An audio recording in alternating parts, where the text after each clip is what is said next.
Hi, I'm Dr. Gwen. I'm a neurotypical psychologist who empowers neurodiverse and disabled individuals, their families, and their support systems. I'm a fan of collecting and curating useful tools, challenging unhelpful mindsets, and encouraging positive actions that I've professionally found to benefit this awesome community. If this is something you're interested in, please consider subscribing to my channel. In this episode, I welcome back Dana Waters. Dana has come on the show before as a professor and psychologist, and today she's here to talk about her new book, Bite-Sized Autism. She gives us a behind-the-scenes peek where we learn why she wrote the book and what her hopes are for it. Whether it's in book form or human form, Dana inevitably brings insight. Whether you are questioning your own diagnosis, seeking to understand yourself or someone else better, or you're just neurocurious, keep listening to find out if Bite-Sized Autism is for you.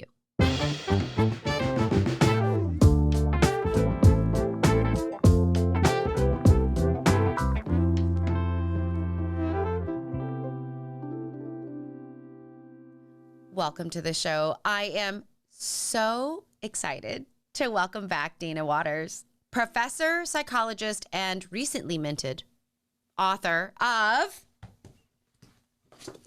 Bite-Sized Autism. Dana. I have a copy too. Woohoo! Dana, how are you?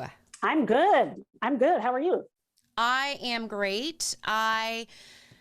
I'm so excited this is out, and I'm so excited that you were willing to come on and talk about it. Absolutely. I love it. Yeah. This is a marvel, and as you can tell by my copy, I use this often in so many ways, but really people are not here to hear about how I use your book. So maybe what you can do is kind of like describe, like tell us about Bite-Sized Autism. You bet. Yeah. So for people that hadn't seen the last video, I was diagnosed autistic. Kind of officially, I'm losing track now, maybe 3-4 years ago. Before that, had self-diagnosed and then kept it secret. I just wasn't sure. And once I came out as autistic, I had some friends that came out at work. I felt like what I explained in the video last time was there's a lot of folks that are actually autistic online, and then there's the field of psychology online. And there's this huge chasm between the two. So the field of psychology tends to be fairly pathologizing and tends to be generated from people who are not themselves autistic. So I really saw an opportunity there in terms of how can I, as a psychologist and an autistic person, try to bridge some of that. And just from following other people online, it seemed like online was a good way to do that. There's a lot of autistics online. Surprise! We tend to thrive in those sorts of environments. It's just a little bit more safe for us, and we can connect with people all over the world that way. I had joined a all-women support group that I was in for about a year. Asked them, what do you think? Should I start an online project sort of thing? They were all super excited. And so I founded the Awake Project, which was really wanting to get information out there that is from the professional literature, but kind of goes through the filter of an autistic person, almost like a translation, right? Because everything I read is so technical and fairly damning and pathologizing, and I want to sort of morph that into the lived experience. So I started with Facebook. I started creating informational memes on Facebook, learning a lot in posting those around language to use and learning a lot as an autistic doing that, because a lot of people had been exploring a lot longer than I had. And I really adopted the policy the same way I do in teaching, is that I don't know everything. Yeah. And I actually welcome feedback. So the difference that I saw too, a lot of other advocates would leave online because people were kind of mean or would say things back to them.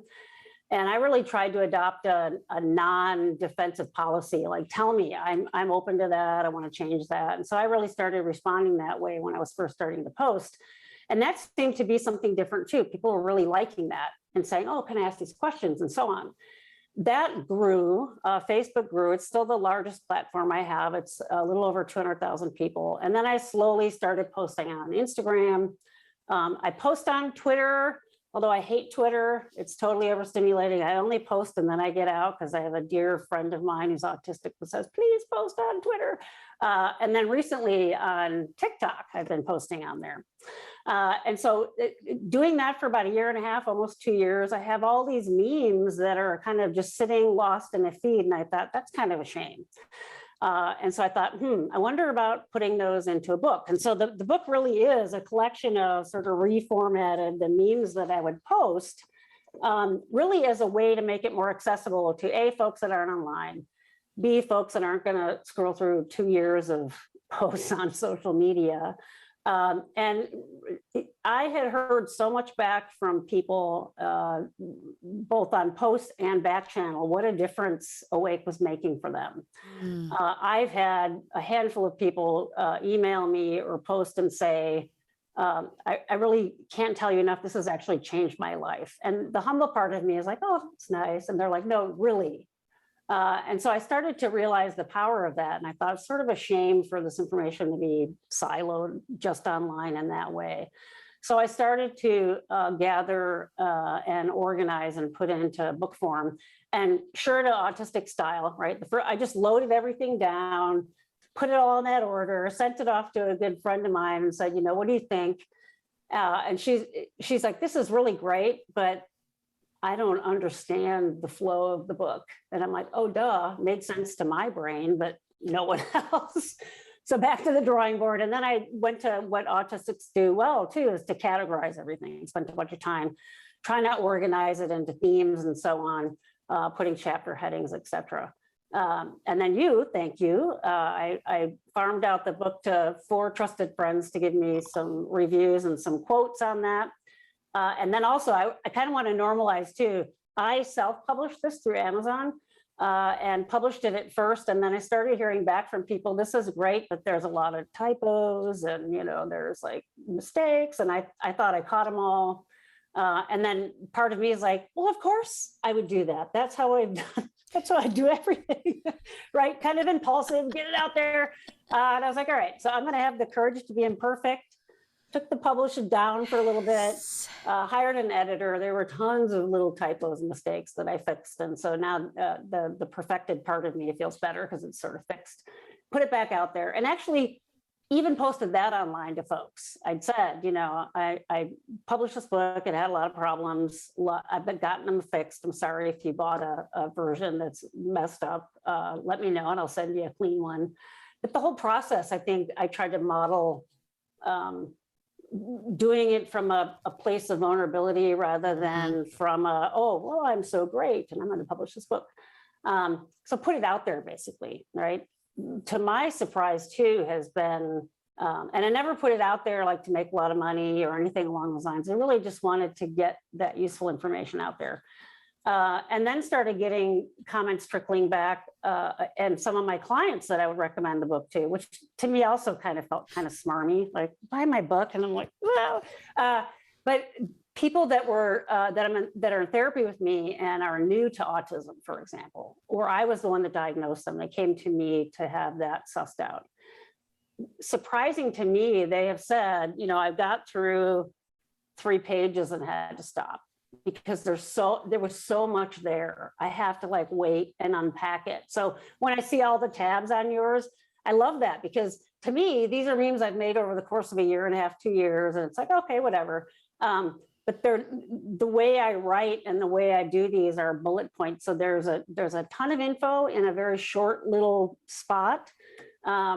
Worded with as little words as possible. When I was a kid, and I still to a certain extent now hate reading, I do it, obviously, I have my doctorate. It's a bit painful for me, but mostly it's the format that's in it. There's like no headers or prompts to tell me what's coming or why am I reading this. It's like block text. My attention wanders and so I've had people tell me that too, the way I've organized the book by doing memes instead of putting it all into text.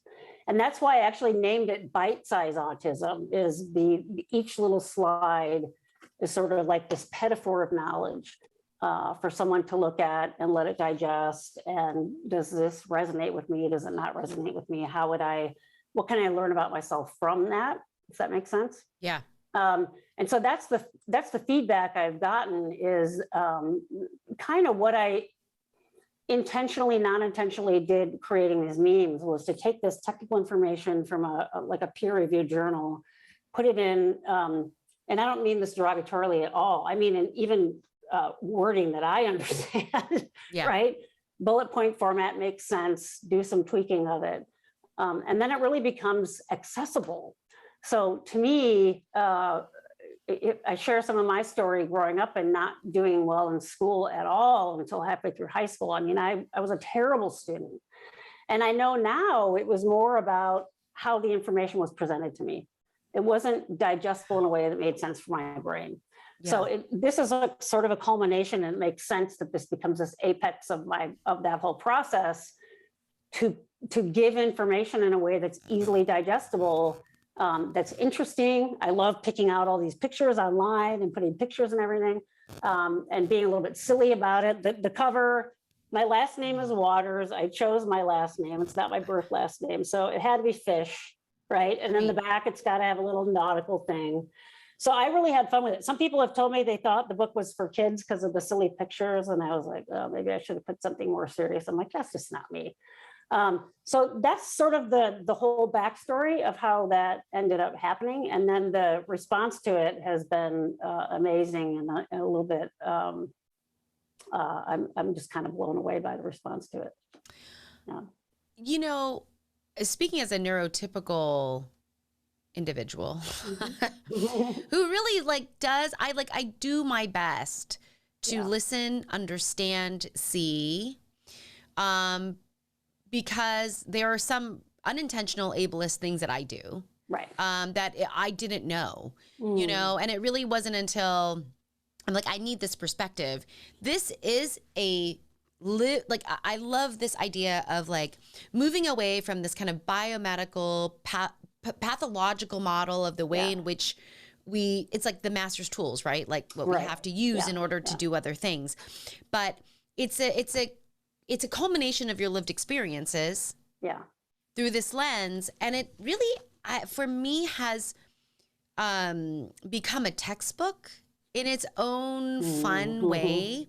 Yeah. I love images as well. And so it really spoke to me. And I love that each page has one kind of idea. And so even like I've used it with my clients as well.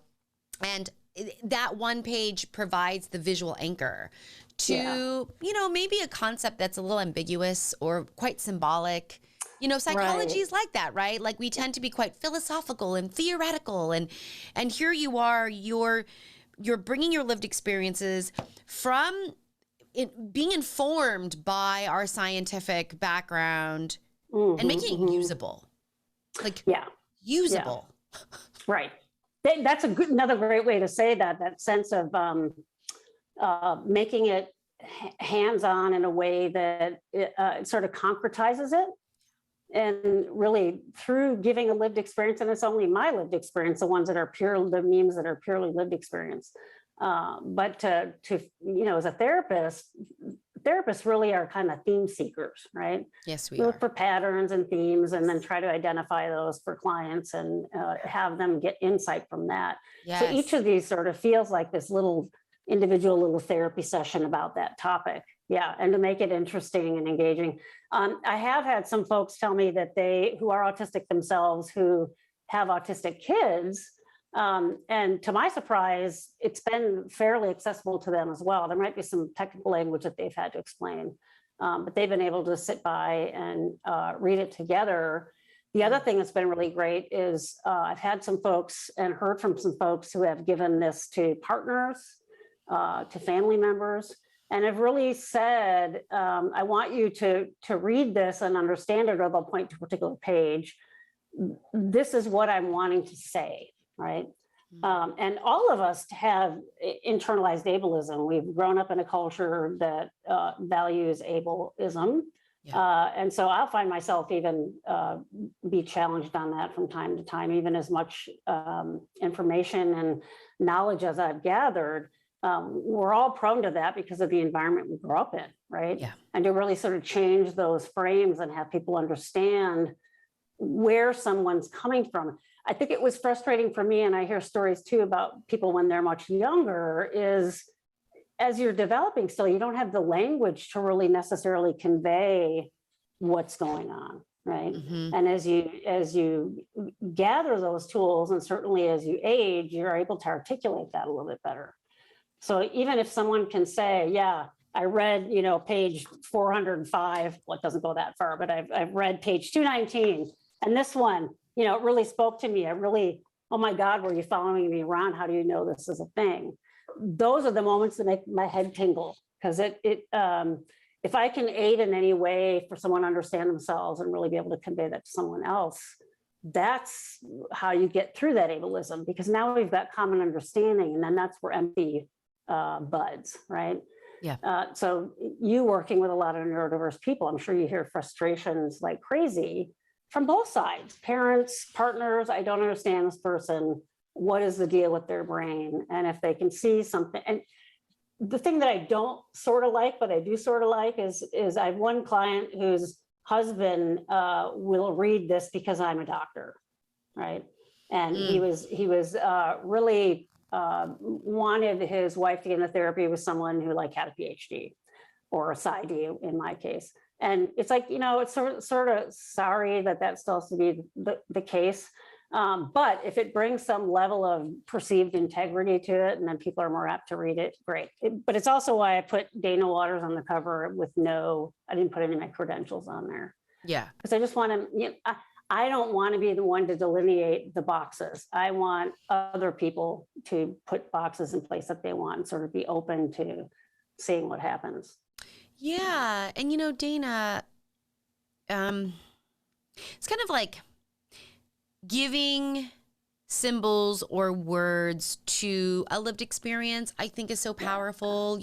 How we feel things and we know things, but we may not know how to communicate those or describe them. And so being able to read the book and go through the categories, for example, if we just kind of there's an executive functioning section in your book. Yeah. And I think executive functioning, especially today, is a term that's kind of tossed around, everyone knows about it. And I don't know if everyone really knows about what executive functioning truly is, and that routines and thriving within routines and schedules and predictability is really the antidote for the executive functioning challenges that are very common in the neurodiverse community. Yeah. And the other thing that was really insightful for me, there's this picture of you. It's in the ableism, the kind of category, and it's just all the sound, all the speech bubbles all around you. Yeah. And it's oh, you're autistic and you're married, you can do that, things like that, and you see, I read some of these and I'm like, oh, I hear this a lot. And kind of going back to what you're saying, which is what is our current paradigm in the neuromajority? What is it? I mean, I'm in this and I still use the words neurodivergent, neurodiverse, I use all of those sometimes. I'm getting better at using them correctly in the way that they're supposed to be used, but I'm paying attention. Well, and the thing that's kind of cool about that is it's a constantly moving target, right? It used to frustrate me, but then I'm like, okay, this is how the process of change takes place, where there's a nuanced change in a word and everybody's like, oh, okay, it's the same word. You're like, no, actually, this is why we're using this word now. And that's sort of how the process of change away from, well, why can't you do it this way? I use the example in terms, like you're saying, with executive functioning. So brains are different, right? And so you may have good executive functioning, you may not have good executive functioning. So if you don't, you can't just will that to be the case. That's right. We know autism is neurological, so you can't tell somebody, change your hair color just by thinking about it. Or maybe a better example that my wife came up with, I have to give her credit. She said, you can't make yourself be right or left-handed. You just are one or the other, right? Mhm. And so you could do it. Like if I'm left-handed and I'm forced to write with my right hand, I can do it, but it's not going to be very good. It's going to be stressful. It's going to take a lot of energy. It's not going to be natural. Mhm. And so that idea of understanding, like you said, routine and structure and organization and things in place to accommodate for executive functioning or executive dysfunction, or however the words you want to use for that. Yeah. The same thing as you would be with a colleague of mine who has spina bifida and uses a wheelchair. It's Right. not any different, right? So it's so easy, though. Again, autism, depending on whether it's visible or not, if someone's stimming, for example, it's a hidden disability. Yep. And folks don't get the benefit of the doubt in terms of sort of those structures that are needed, right? I look at even some people that I work with and I'll say, you uploaded a PDF into this class's shell and this is not an accessible PDF. And they'll first of all, they'll say, well, what is that? And I'm like, ugh. And I'll say, it means that a text reader can't read it. Well, what do they need that for? If they're not blind, why do they need a text reader? Because some people learn better if they're reading and hearing at the same time, or whatever that accommodation issue is. It's all about accessibility. Yeah. And so all these things, like, if you're not good at executive functioning, I never thought I had an issue with executive functioning until I realized how organized I keep my life. And then I'll notice that, like, if I go travel somewhere and then I can't find my toothbrush, I'm discombobulated, and I'll find my stress level going up. And it's like, oh, those things are really important. To have that thing in the same place every day, that's not rigidity, that's not inflexibility, it's a requirement. Yeah. Right? So yeah, if that can change that mind and that mindset of if you're just not trying hard enough to, wait a minute, you have a different brain. What do we need to do with you to help you to stay on the rails, right? And there's nuances that are different for every person, but that central thread is the same when we're talking about autism in general. Yeah, and maybe including the person in that conversation. Like what would you like, and how do you envision this, and how can we focus on a solution together? Like, how can I help you find a solution for yourself? I think too often we prescribe solutions for people when it's like, well, that's not a problem to be fixed. So how do we look at that? Dana, I'm struck by the meta aspects of what we're talking about, because I imagine that putting this book together in this way was might have brought insight and understanding about yourself. Yeah. And this is exactly what the book is aiming to do as well, right? How do you drive insight and awareness and acceptance as the primary, right? Of yourself. I'm curious about if you had any insights about yourself that were surprising when you were doing this. Yeah, well, the first one was the typos thing, and I was like, oh, and it was so easy to really feel like, oh God, I suck, And my partner, bless her, she's like, oh, well, you can't proofread your own stuff. It's okay. Also, when I got the feedback from that one colleague of mine about you need to kind of categorize these things, my instant feeling, and this is tempered now that I'm older, but I can remember as a kid, I get the well, you're not trying, or you give up too easy, that kind of stuff. And it isn't that. It just feels sometimes like the task is so big. Yeah, I can't ever get there. And so I had a lot of moments like that when it came to things like even formatting and trying to get it right to upload to the Amazon site. And I'm going to give up. I'm not going to do this. It's stupid. And then waiting a few days. And it's like, all right, well, if I take this little chunks at a time.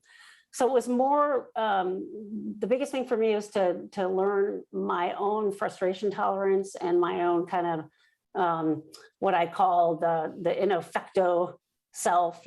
We used to have this joke when I was in my internship year, like, you have some sessions and you come out and you feel like you have the S, like I'm a super therapist, right?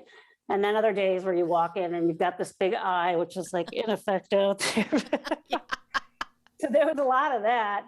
Luckily, though, I had a lot of people in my life that were really supportive. I have a friend of mine that works at the Amazon publishing, so I reached out to him. I'm like, I'm losing my mind, and for him to just say, I know it's kind of not user friendly. It's totally normal, the blocks you're hitting, He said usually he talked to people to take 8 or 9 attempts to upload it before the formatting was right.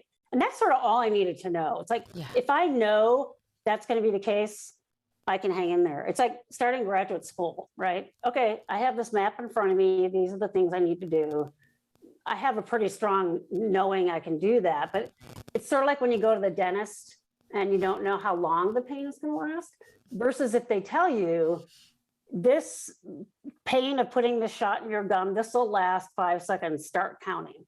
Mm-hmm. And, we know that as psychologists, right? You can tolerate a lot of things when you know when they're going to end. Yeah. That to me, it's so much about everything in the book, because it's about getting a frame of understanding around things. And then that being the thing that gives you soothing. It's an empowering, or you have that locus of control then you're the one running the show. And there's so much about my own experience and other people I've talked to, whether they're autistic or not, is how efficacious do I feel? Yep. And so if I feel like I can't get a grappling on how my brain works, that is such a horrible place to be, right? Like when everything just feels random and nothing makes sense. And then it starts to make sense for you. And then the people in your life are like, oh, I don't know, that's like your flavor of the month. I don't think you're really autistic, which seems to be something that a lot of my clients have to go through, which is horrible. Yeah. But that idea of just saying, this is who I am, right? And this is how I'm interpreting what I find in the literature and so on, as being valid. I think, at that crux of everything, that's probably the center of all the spokes from the process of writing the book. And then luckily too, like even professionally where I teach, they just embrace this wholeheartedly and said, this is awesome. And, how do we promote you? How do we celebrate you? Students of mine, I've had 3 students of mine come out to me as neurodiverse since releasing the book, right? And so it really is that normalizing of who you are. That's the Adlerian in me. It's not about like something's wrong with you. It's let's get in there and figure out what makes sense as to why your psyche's doing this. It makes sense for you. It may be causing you some pain, but let's go in and figure out why it's like that. And then you have choice, right? Yep. Now all of a sudden you're empowered. And it's that subtle difference between being a passenger and being the one driving the car, right? And usually when it clicks, those are the moments as a therapist, right? Where you're like, yes, this is awesome. But it's so subtle, and sometimes it just takes a little bit of time. And that was the whole process I went through, even trying to get the book together and write the book and publish it and so on. Yeah. So good. Yeah. So good. Yeah. I think even as a neurotypical individual, I learned things about myself. Yeah. Yeah. Even in the way that my attention, what I do with my attention, and it's a wonderful, I think anything that, and I guess this is just why I love psychology, is I love things that drive insight. Right. Yeah, exactly. Well, that's why we all just want to know what's in there. Right. Yeah, exactly. And so, but again, like it's so usable. It's a very usable book. And I think that, it's something that many of us can use, right? It's maybe a book for self-discovery. It's maybe a book for communication. It's maybe a book for learning. But ultimately, it's coming at a time in which I feel like the neurodiversity movement is really gaining quite a bit of momentum. Yeah. Yeah. And necessary. It's necessary for that to happen. Yeah. And that, it's providing, again, a tangible, I like being able to touch something and look at it and turn a page and, and tab it. Yeah. I haven't brought myself to highlight your book because each page is a picture. Yeah. It would be different if it was a textbook. I would be like writing in margin. Yeah. And, I'd be doing that. But I can't do that. So I've resorted to tiny tabs. Oh, nice. So it's like awesome. the big tabs for the big things and the little tabs for my thoughts. But, yeah, exactly. But it's just so wonderful. Dana, now that this book is out and you've gotten some, a lot of response actually and feedback, what is one thing that you wish everyone understood? Like what is maybe a big takeaway from your book? Gosh, really that our brains are different. So that in a Western culture, we're so much, with the medical model, we're so much about cure and, what's wrong. And even if you go to the what's wrong, okay, even if you label, our brains are literally wired different as wrong, right? That's like an entry point, because you really are actually acknowledging the fact that our brain operates in a different way than a neurotypical or the majority. Then you're launching into saying, oh, okay, it isn't just a matter of will, I recently went back and found all my report cards from, grade school and junior high and high school. Boy, was that interesting. Sort of do pretty good like kindergarten, first grade, because it's like, making pictures and playing. And then it starts to show up where it's like, Dana doesn't try hard enough. Dana doesn't turn in her work. Dana doesn't, if she just paid attention long enough. And this is in the 60s. There was no such thing as IEPs then. Yeah. It's so glaringly obvious now. So I'm glad that that's changed. But even as adults who, because I write a lot about people that are diagnosed autistic later in life, 50 plus or even 45 plus, that idea of like, I would never be able to be Michael Phelps. I could never swim as fast as Michael Phelps. I can fantasize about it. Someone can beat me bloody to make me do it. It's never going to happen, right? And so that basic idea of and the literature is bearing this out now. There's literally different wiring, right? I read a article recently, still working on making a meme for it, about how there's literally a different part of the amygdala lights up for autistic, what we call fear. So like that need for routine, fear of unpredictability, sensory overload, that kind of stuff. Different part of the amygdala lights up for that sort of fear than it lights up for what we call like DSM fear, like generalized anxiety disorder or phobia or things like that. And I feel like our culture is so much about, oh, okay, now we've seen it, on this PET scan. And so now we know it's real. When I want people to say, it is real, even if we don't know all the little nuances of like where it is and how it works. And we have enough neurological information even now to say, even just to say your brain operates differently. Yeah. Right? Whether you're autistic or you are on the spectrum, et cetera, et cetera. So there are these fundamental differences. So it's just not fair to ask somebody, oh, change, right? Yeah. For me, when I was first doing Awake and posting memes on social media, every once in a while, my wife would come up to me later in the day and she'd say, I saw that post. And I'd say, oh yeah, what'd you think? She's like, I never thought of it that way. Or she'd say it really helped her to understand why I was the way I was. And not in like a judgy kind of way, but in a totally accepting, like, oh, okay, that's what's going on. And so it's that destigmatizing. It's, I think, again, to sort of reiterate what I said before, it brings forth empathy, I think, from other people when you say that. And then really to find what Adler called a place of significance.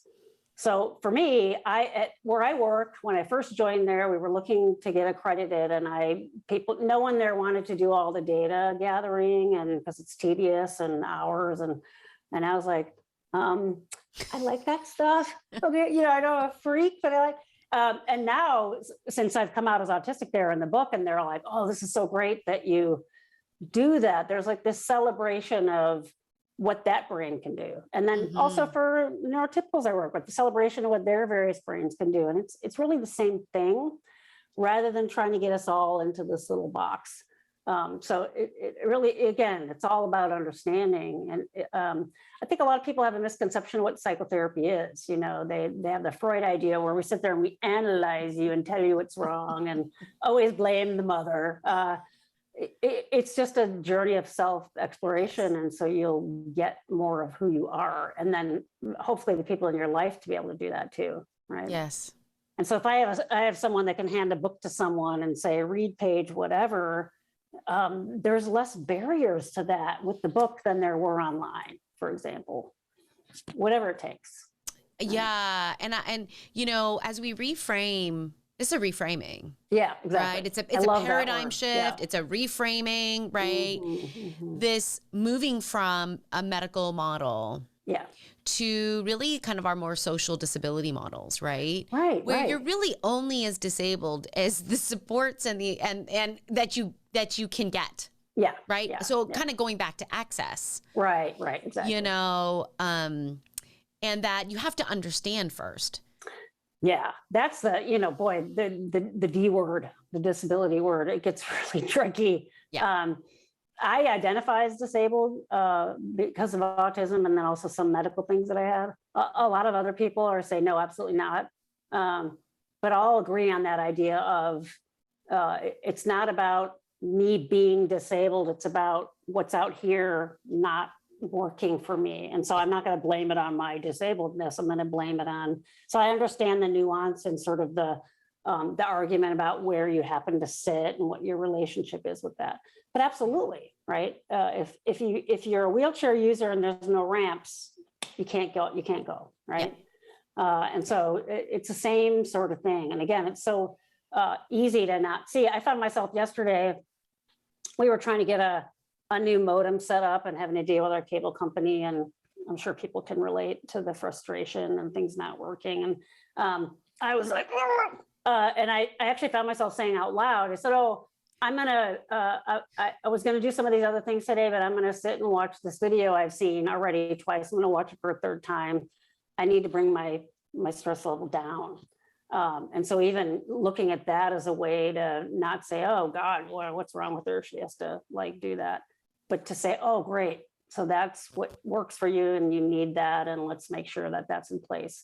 And little kids are still figuring those things out, right? They need parents and therapists and teachers and all those folks to help them figure out what works and then not shame them about it, but say, your brain is different. And, you know, of course you need this. Yeah. Jane over here can use this textbook and has no problem with it because it's geared to her brain. Doesn't mean you're bad because you need it in a different format. Yes. It's such a huge hill to climb.